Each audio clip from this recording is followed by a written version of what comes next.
પરિવારને તકલીફ નથી તો થવા જોઈએ, પણ ખોટા લગ્ન ભાગીડું ના થવા જોઈએ. પણ અલ્પેશભાઈ એની અંદર કાનૂનવાળી વાત પણ તો નડશે ને કે ભાઈ 21 ને 18 વર્ષની ઉંમર જે છે એમાં કોઈ લગ્ન તો ક્યાં કરી શકે ને. પણ રનકભાઈ પ્રેમ ઉપર કોઈનો અધિકાર નથી, પણ એ મા બાપ જેણે દીકરા દીકરીને ઉછરીને મોટા કર્યા એનું હિત શેમાં રહેલું છે, એનો અધિકાર તો મા બાપનો ખરો કે નહીં? એમને ચિંતા થાય કે મારો દીકરો કે દીકરી ક્યાં લગ્ન કર્યા છે, એનું જ્યારે લગ્ન જીવન બગડે ત્યારે તો મા બાપની જે પીડા હોય છે એ કોઈ કલ્પના બહારની હોય છે. ત્યારે એ અધિકાર મા બાપને 100% હોવો જોઈએ. બીજી એક વાત આપને કહું, બબે દીકરાની મા કે બબે દીકરાનો બાપ બીજે ક્યાંય લગ્ન કરીને ભાગી જાય અને મૈત્રી કરારથી રહે તો આ પ્રકારના લોકો છે એમને રોકવા તો પડે ને.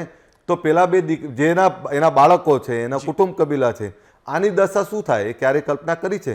બીજું આપને કહું, મારી પત્નીને લઈને આવવાનું મને બહેને કહેલું અને હું લઈને જ આવેલો, અને મારો પ્રેમ કે મારી પવિત્રતા જુઓ, મેં ઊભા થઈને કહ્યું કે મારા લવ મેરેજ છે અને એમાં મેં એને સાચવી છે. આજે 2025 ચાલે છે, 1997માં લગ્ન થયેલા અને આજે હું સુખી છું કારણ કે મારા બે પરિવારો એ વખતે સંમતિ આપી. તમે એમને નહીં સાચવી, એમને તમને સાચવ્યા છે. એણે મને સાચવી.